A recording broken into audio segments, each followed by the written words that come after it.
Case from interwebkaiju here. People seem to be pretty excited about the Blu-ray release of Gappa that's coming up, so what better time than now to do a video on it. The footage I'm going to be using is from the Tokyo Shock DVD release. If you see the movie and its other title, Monster from a Prehistoric Planet, just avoid that version because it's very hard to watch. Visually it's very dark and muddy, but this one's okay. This is Gappa, the Triphibian monsters.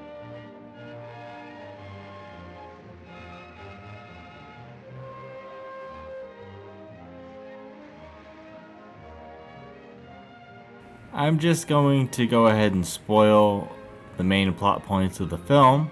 Gappa the Triphibian monster sees a group of people going to an island and taking a baby Gappa into Japan for a amusement park.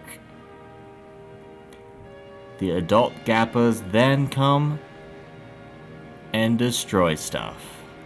The monsters themselves look pretty unique design-wise, and I'd even go as far as to say they look good on film. This is a beautiful waterfall. The scenes where the Gappas fly out of the water is good. Their takeoff looks great in other scenes too. When put against the rest of the film, this shouldn't look this good. It's perfect. The miniatures are very well done, which helps the city destruction scenes look great.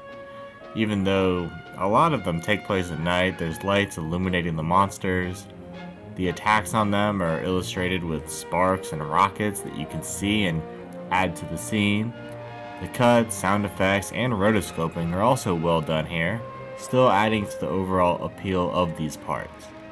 The opening credits in the English version cover the original text with English text, which is understandable, but they also just put up a white background, which is only present when the text is there, so you'll get a brief glimpse of the filmed backshot in between the plain whiteness.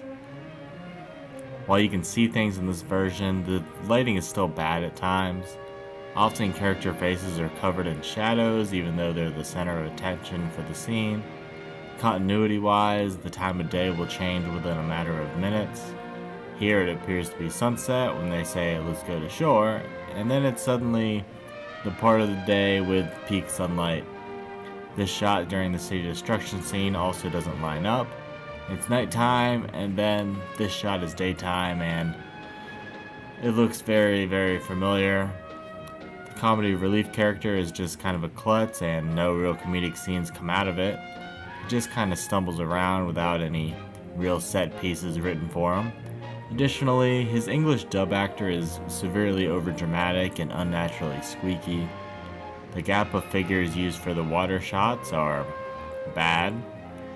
None of the characters are going to be memorable for any good reason. Maybe the aforementioned comedy relief guy because he's annoying. Maybe the native kid because he's also annoying.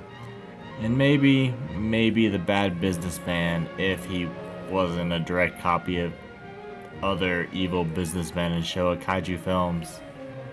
This is another kaiju movie with primitive natives, but these ones have invented shorts.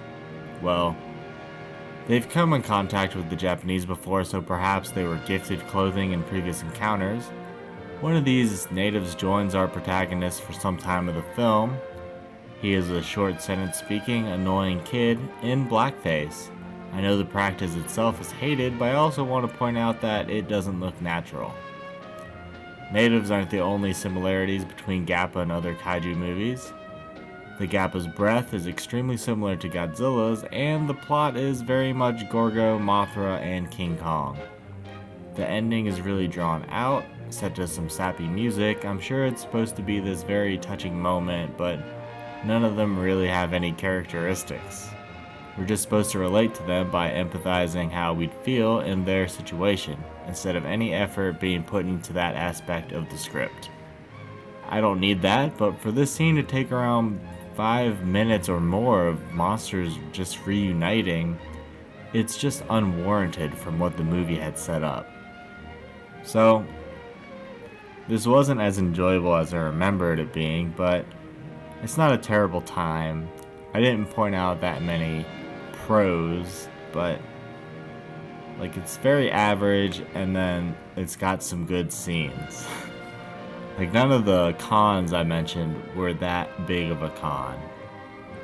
So it's not a terrible time, but surely not one of the best kaiju films out there. Its main problem is its unoriginal story. The Blu-ray is set to release on February 25th, 2020. The link to the Amazon page is in the description below. Thanks for watching. Oh, very good. Wonderful. It's terrific. Stupid bird lizard! It's strange.